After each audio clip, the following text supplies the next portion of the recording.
जब भी आप किसी रूम में एंटर होते हो तो लोग सबसे पहले क्या नोटिस करते हैं? आपकी ड्रेसिंग, आपके बालों का स्टाइल, आपके जूते या आपके हाथ में पकड़ा मोबाइल। दोस्तों, आपके एक लफ्ज बोलने से पहले ही लोग नोट करते हैं आपकी बॉडी लैंग्वेज, और अक्सर आपकी बॉडी लैंग्वेज ही तय करती है कि लोग आपको इज्जत देंगे या नजरअंदाज कर देंगे। अब ये इतनी इंपॉर्टेंट कैसे है? इतना ज्यादा डिफरेंस कैसे क्रिएट करती है? ज्यादातर लोग ये समझ नहीं पाते, लेकिन आज की वीडियो में आप पूरी तरह समझ जाएंगे। आप जरा पहले ये 2 वीडियो क्लिप्स देखें। पहला क्लिप, अब इस क्लिप को देखकर आपको क्या लगता है कि इस बंदे की बॉडी लैंग्वेज कैसी है? वैसे ठीक ही लग रही है। अब देखो दूसरा क्लिप, अब देखो कि फर्क तुम्हारे सामने है। दोनों क्लिप्स में बातें तो तकरीबन एक जैसी की गई हैं, अल्फाज भी तकरीबन सेम थे, लेकिन फिर भी कुछ फर्क था, और वो फर्क था बॉडी लैंग्वेज का। पहले क्लिप में वो शख्स थोड़ा सा नर्वस, शर्मीला सा लगा, जबकि दूसरे क्लिप में वही बात जब बॉडी लैंग्वेज के साथ कही गई तो वो शख्स ज्यादा मजबूत, ज्यादा पुरजोश और ज्यादा पुरएतमाद नजर आया। तो अब आपको बॉडी लैंग्वेज की कुछ समझ तो आ गई होगी, लेकिन इतना काफी नहीं है। आज की वीडियो में हम उस ताकतवर बॉडी लैंग्वेज को सीखेंगे जिसे इस्तेमाल करके अब अपनी शख्सियत को ज्यादा मजबूत और पुरएतमाद बना सकते हैं, ताकि जब आप कमरे में दाखिल हों तो हर कोई नोटिस करे। जब आप बात करें तो लोग तवज्जो से सुने और कोई भी आपको नजरअंदाज करने की हिम्मत ना कर सके। और अगर आप तैयार हैं तो कमेंट्स में लिखें आई एम पावरफुल, क्योंकि आज आपकी जिंदगी में बहुत कुछ बदलने वाला है। अब आते हैं पहले स्टेप की तरफ। उसे समझने के लिए मैं आपसे एक छोटा सा टेस्ट करवाता हूं। आप इस क्लिप को देखें और सच सच बताएं कि इन 3 लड़कों में से आपकी नजर सबसे पहले किस पर गई? पहला, दूसरा या तीसरा? मुझे तकरीबन यकीन है कि आपकी नजर सबसे पहले सेंटर वाले लड़के पर गई होगी। क्यों? क्योंकि ये एक नफ्सियाती असूल है, जो सेंटर में होता है वही सेंटर ऑफ अटेंशन बन जाता है। कई लोग ग्रुप में चलते हुए ये ख्याल नहीं करते, वो या तो काफी पीछे चल रहे होते हैं ताकि लोगों की नजरों में ना आए, और अगर वो आगे भी चलें तो या फिर इंतहाई दाएं तरफ और या बाएं तरफ चलते हैं। लेकिन जो लीड करते हैं वो सबसे आगे और दरमियान में चलते हैं। जो दरमियान में होता है सबसे पहले नजर उसी पर पड़ती है। वो ज्यादा पुरएतमाद लगता है और अक्सर लोग उसे ही लीडर समझते हैं। इसलिए जब भी आप लोगों के साथ चलें तो दरमियान में चलने की आदत अपनाएं। अगर आपने थॉमस शेल्बी को देखा हो तो आपने नोट किया होगा कि जब भी वो अपनी गैंग के साथ चलता है वो अक्सर दरमियान में होता है। अब आप खुद पर गौर करें कि जब भी आप ग्रुप में चलें तो आमतौर पर कहां चलते हैं? अगर आप तवज्जो हासिल करना चाहते हैं, मजबूत और खुद एतमाद नजर आना चाहते हैं, तो सबसे आगे और जितना हो सके सेंटर में चलने की कोशिश करें, क्योंकि लीडर वही बनता है जो खुद को स्टेज के बीच में रखने की हिम्मत रखता है। लेकिन दोस्तों, सिर्फ सेंटर में आना काफी नहीं है। सेंटर में तो आ गए हो, लेकिन सेंटर में आकर चलना कैसे है ये समझना भी जरूरी है, और वो हम सीखेंगे स्टेप नंबर 2 में। जब आप किसी कमरे में दाखिल होते हैं तो लोग आपकी बॉडी लैंग्वेज में जो सबसे पहले चीज नोट करते हैं वो है आपके चलने का अंदाज।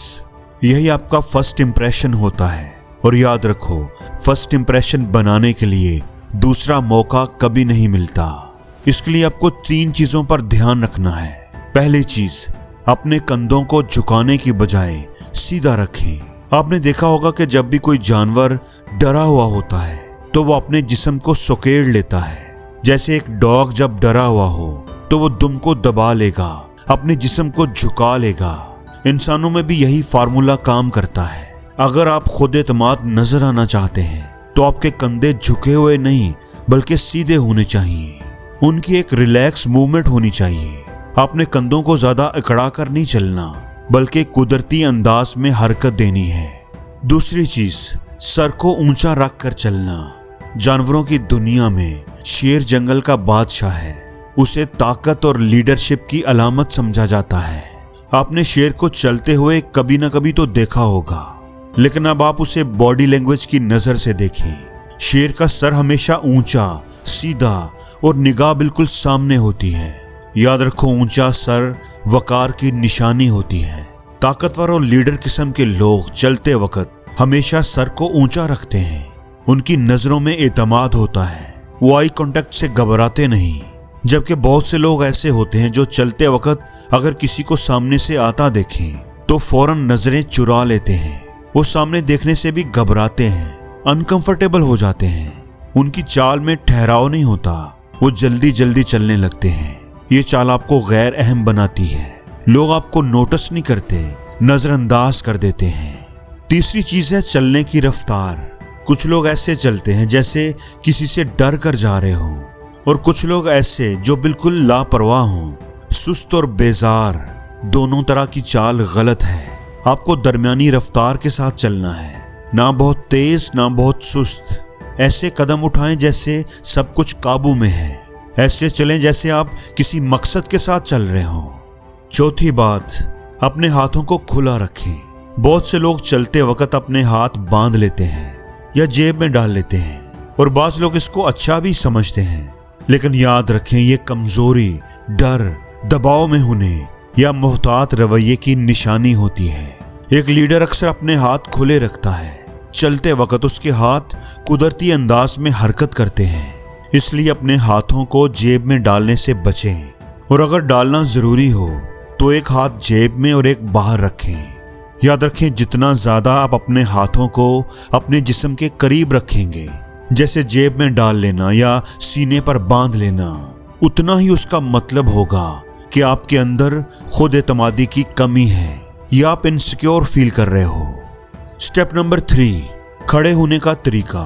हमारी बॉडी का तकरीबन 40 से 50% हमारी टांगों और हमारे पांव पर मुश्तमिल होता है। इसलिए आप खड़े कैसे होते हैं और बैठते वक्त अपने पैरों को कैसे रखते हैं, ये बहुत ज्यादा मैटर करता है। मसलन हाथ बंद करके बिल्कुल सीधे खड़े होना, ये एक बिल्कुल कमजोर और सबमिसिव स्टैंडिंग पोजीशन है। ये पोजीशन आमतौर पर लोग वहां अडॉप्ट करते हैं जहां सामने वाला आपसे ज्यादा डोमिनेट होता है और आप कमजोर होते हैं। लेकिन अगर आप दूसरों के सामने पावरफुल और डोमिनेट दिखना चाहते हैं तो अपने हाथ और पांव ऐसे रखो जैसे आप एक बॉस हो। बिल्कुल रिलैक्स और खुद एतमादी के साथ खड़े रहो। खड़े होने के अंदाज को अच्छे से समझने के लिए मैं आपको कुछ पावरफुल तरीके बताता हूँ। पहला, फॉरवर्ड फुट पोजीशन। ये खुद एतमाद और डोमिनेट नजर आने का बेहतरीन तरीका है।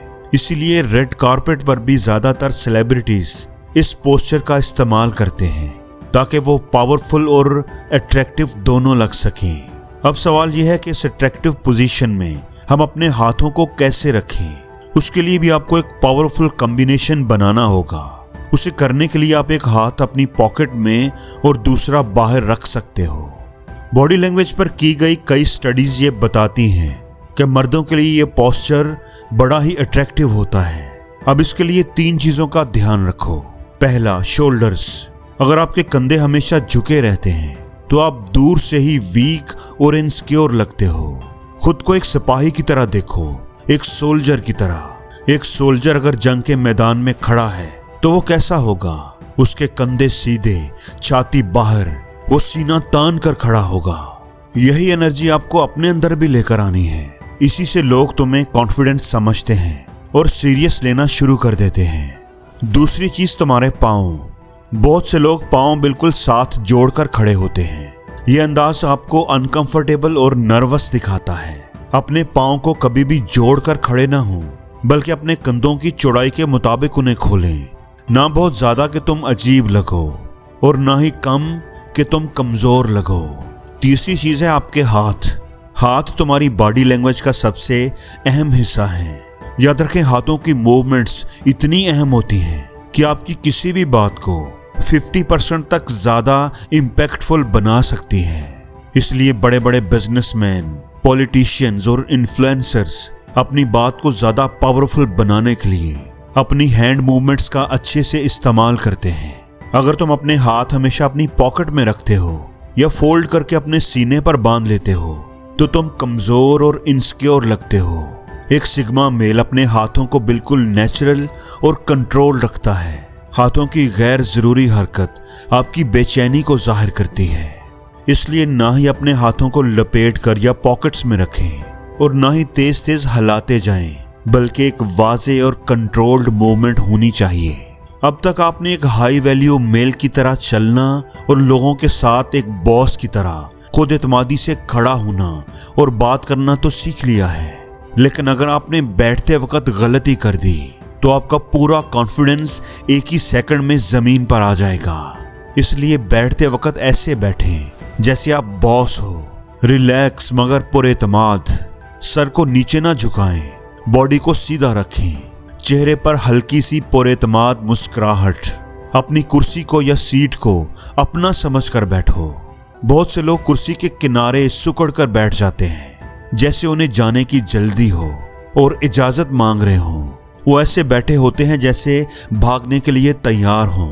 अपनी सीट पर पूरी तरह टेक लगाकर बैठें, रिलैक्स अंदाज में। बैठते वक्त कमर को बिल्कुल सीधा रखें। बाज़ लोग बैठते वक्त आगे की तरफ झुक जाते हैं, कंधों को झुका लेते हैं। ये कमजोरी और खुद एतमादी की कमी को जाहिर करता है। इसलिए अपनी कमर को सीधा रखें और रिलैक्स होकर बैठें।